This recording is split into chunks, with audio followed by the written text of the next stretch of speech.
Welcome to the Good Homegirl. I'm your Good Homegirl, Tay, and on this podcast we talk about motherhood, current events, real life, healing, and whatever else is on my mind while making sure you feel seen and heard. So it took me a little minute to get into it because I am low-key triggered as a mother and as an adult and as a child that has had a very traumatic childhood. But this really needs to be discussed. Grooming, predatory behavior, and how DJ Akademiks has found himself right in the middle of this conversation. So if you've been keeping up, you already know some of the comments and actions that have been raising eyebrows. And honestly, it's about more than just him. This is a cultural issue. There's too many grown men in power that have been normalizing inappropriate relationships with younger people, period. And we need to talk about it. So grab your drink, get comfortable, and let's get into it. All right, let's start with the facts. DJ Akademiks has been in hot water for some time now over the comments he made about younger women. In case you missed it, he was caught saying things like, if she got a college ID, she's fair game. Or, he's also been linked to questionable interactions with young women. Me personally, I think bro's a weirdo. I've always thought bro's a weirdo. I feel like he was that kid that was rejected in school, and now that he has a platform, he's become like, he thinks that he has this weird ass God complex that I don't believe is earned, but I believe that no one's been able to personally, to touch him per se, and so he's been able to get away with his trash, low vibrational behavior. Let's be clear. Grooming is a real issue. It's when an older person builds trust with someone younger to manipulate or exploit them. And the crazy part, a lot of men, especially in hip-hop culture, have been getting away with this for decades. This is not new. Look at R. Kelly. Look at the industry as a whole. Look at Diddy. But it's time to start holding people accountable. The fact that Akademiks is even making these comments so casually speaks to a larger issue. Now, let's zoom out and look at the bigger picture, because this is not just about Akademiks. This is about a culture that has made it normal for older men to pursue, manipulate, and take advantage of younger women. How many times have we heard grown men say, she's mature for her age? How often do we see young girls being pressured into relationships with older men in the industry? Why do some women feel like dating older men is an upgrade when really they're just being preyed on? And let's be real. This grooming issue doesn't just happen in the industry. It happens in our neighborhoods, in our communities, in schools. How many of us grew up seeing grown men hanging around high schools? How many of us were taught that dating older was something to be proud of? It's wild how many people turn a blind eye to this. And let's talk about why grooming is so often overlooked. First of all, people blame the girls. She's fast. She knew what she was doing. No, she was manipulated. Period.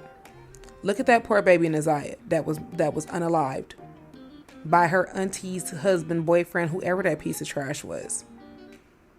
I seen articles floating around where they kept saying, oh, this was her lover. Oh, they were in a relationship. No. This baby's mind was manipulated into thinking this behavior was okay. And then the fact that this man already had priors and this woman had her niece around this man. Or let's talk about them weird ass people, them weird ass women that instead of them getting the creep away from their child, they'll blame the child. Oh, you shouldn't have wore those shorts. Oh, you shouldn't have wore that outfit. I've literally seen situations. My baby sister went through that. Her mother knew that her husband was a pedo because she was 14 when she had her first kid by that man that she ended up marrying later on. And she would blame my sister for how this man looked at her. I'm getting sick to my stomach thinking about it. But she would buy my sister a certain outfit. And then if she noticed creepy ass man looking at my sister a certain way, she would assault my sister for it. How many accounts do we see? I'll never forget. I seen a TikTok video where this little girl recorded her mom's boyfriend or the stepdad or something, and he was pleasuring himself in her room on the bed next to her, and she literally texted her mom the video and said, "Mommy, please come home, I'm uncomfortable." And think about how many times weird ass people will blame these children for the actions of others, of grown ass adults. Whew, I'm sorry, y'all. I've spoken about it in other videos, but I've been a victim of this myself, so I'm trying to get through this episode. I should have did a trigger warning in the beginning. I so apologize. Whew, okay, next. Power and influence protect predators. We know this, we've seen it. Men in power get away with things because the industry covers for them. Lack of awareness, and this is something that happened to me.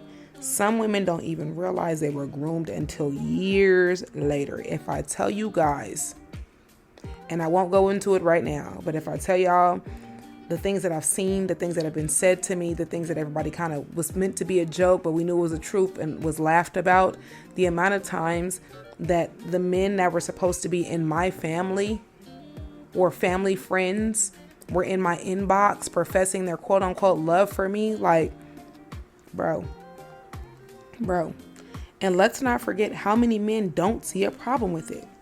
Y'all ever notice how some dudes will date women way younger because women their age won't tolerate their nonsense? That's not a flex, sir. That's predatory behavior. So what can we do about it? Because at this point, conversations are not enough. We need action. First and foremost, hold men accountable. Stop brushing it off. If a grown man is dating a teenager, call it what it is. Next, educate young girls. Teach them how to spot manipulation and stand firm in their boundaries. This is something that we talk to both of our daughters about. Ain't no such thing as go hug your uncle such and such, or we don't do, our baby sitting on no man's lap. Fuck all of that. Next, change the narrative. Stop making older men with younger women look like a power move. Really look at it for what the hell it is. Stop supporting predators. If someone is known for this behavior, stop giving them a platform. This isn't about cancel culture. It's about protecting young women and children, period, from being preyed on. We cannot keep ignoring this and acting like it's normal. Before we wrap this up, I want y'all to really think about this. How many times have we overlooked grooming because that's just how it is? How many young girls have been thrown into situations they were not ready for while grown men walked away without consequence? We need to do better. And that starts with speaking up, calling it out, and protecting the next generation. I want to hear from y'all. Have y'all ever witnessed or experienced grooming? Let's talk about it. DM me, comment, or share your thoughts. And if this episode spoke to you, as always, I would appreciate if you shared it with another homegirl that needs to hear it. Don't forget to rate, review, and subscribe. And until the next time, protect your peace and protect our children. I love y'all. I'll see you on the next episode.